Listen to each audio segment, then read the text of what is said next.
अस्सलाम वालेकुम, welcome to another video and इफ्तार सीरीज़ चल रही है हमारी। आज डे 6 रेसिपी है और आज मैं बना रही हूँ बहुत मज़े की KFC फ्राइड चिकन विंग्स।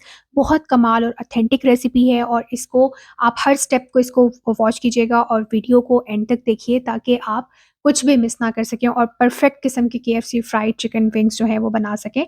और एक और इम्पॉर्टेंट बात कि अगर अभी तक आपने मेरे चैनल को सब्सक्राइब नहीं किया है तो प्लीज़ कर दें ताकि आने वाली नेक्स्ट तमाम फूड रेसिपीज़ और स्किन केयर वीडियोज़ जो आपको बहुत आसानी से आप तक पहुँच जाएँ। तो चलें रेसिपी स्टार्ट करते हैं। सबसे पहले मैंने 1 केजी चिकन विंग्स ले लिए थे और उसको मैंने ऑलमोस्ट 1 कप जो था, 1 ग्लास पानी आप कह लें, उसमें थोड़ा-सा सिरका ऐड करके उसमें डिप कर दिया था और डिप करके आपने एटलीस्ट उसको 15 से 20 मिनट छोड़ देना है चिकन विंग्स को। उसके बाद फिर आप उनको ड्राई कर लें निकाल के अच्छे से। उसके बाद इसकी जो मैरिनेशन है वो कर लेते हैं। मैरिनेशन के लिए तमाम बेसिक जो आपको इंग्रीडिएंट्स नज़र आ रहे हैं स्क्रीन के ऊपर, ये आप सब ऐड करेंगे। जिसमें नमक होगा, रेड चिली पाउडर होगा, मस्टर्ड पाउडर इसमें ज़रूर डालें, उससे फ्लेवर बहुत अच्छा आता है। जो बाहर की फ्राइड चिकन हो गई या ज़िंगर शवारमा हो गया, ज़िंगर बर्गर हो गया, उसमें सबसे ज़्यादा इम्पोर्टेंट चीज़ होती है ना, वो मस्टर्ड पाउडर होता है। वो जाएगा तो फ्लेवर बहुत अच्छा आएगा। उसके बाद नेक्स्ट इम्पोर्टेंट जो इसमें है वो है हॉट सॉस, वो आप ज़रूर डालें, उससे भी फ्लेवर बहुत अच्छा आता है। तो आप ये सब चीज़ें डाल के इसको आप मैरिनेट कर दें, एटलीस्ट 6 घंटों के लिए करें, लेकिन मैं आपको कहूँगी कि आप इसको ओवरनाइट जो है वो छोड़ दें मैरिनेट करके। उसके बाद फिर आप जब नेक्स्ट डे आप इसको इफ्तार के लिए बना रहे हैं, तो फिर आप इसकी कोटिंग जो है वो इफ्तार से ऑलमोस्ट आधा पौना घंटा पहले करके रख लें, देन फिर आप फ्राई कर लीजिएगा। खैर आप इसको मैरिनेशन इसकी कर दें, उसके बाद जो इसकी कोटिंग का प्रोसेस है ना, उसको देख लेते हैं।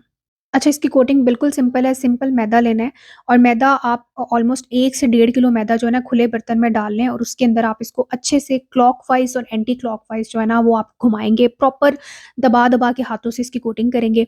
उसके बाद आप इसको निकाल लेंगे, निकालने के बाद जो ठंडा यख़ पानी आपने साइड पे रखना है और किसी भी छन्ने में डालें और इसको एक टिप दें। उसके बाद फिर सेकंड कोटिंग भी बिल्कुल वैसे ही आप सिंपल मैदे के अंदर करेंगे।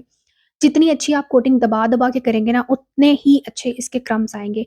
उसके बाद आप इसको झाड़ लें और एक-एक विंग को आप झाड़ते हुए साइड पे रखेंगे ना, तो उससे ये होगा कि जो उसके क्रम्स हैं ना, बनना शुरू हो जाएँगे। अब आप इसको फ़ौरन भी फ्राई कर सकते हैं। घी का आपने घी या ऑयल जो भी आप ले रहे हैं, ऑयल लेंगे तो ज़्यादा बेस्ट होगा। इसको आपने मीडियम टू हाई फ्लेम पे पहले गरम कर लेना है।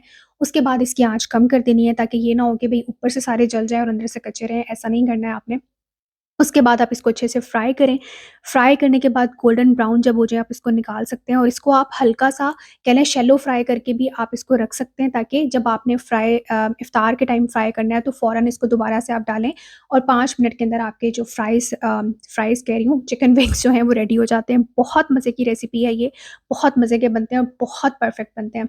अगर आपको वीडियो अच्छी लगे तो प्लीज़ लाइक कर दीजिएगा और कमेंट करके मुझे ज़रूर बताएँ कि आपको कैसी क्या आइडिया चाहिए, कोई और इफ्तार रेसिपी अगर आपको चाहिए तो वो आप मुझसे आप रिक्वेस्ट कर सकते हैं। Thank you so much for watching और सब्सक्राइब कर दें चैनल को, लाइक कर दीजिएगा वीडियो को। थैंक यू, अल्लाह हाफ़िज़।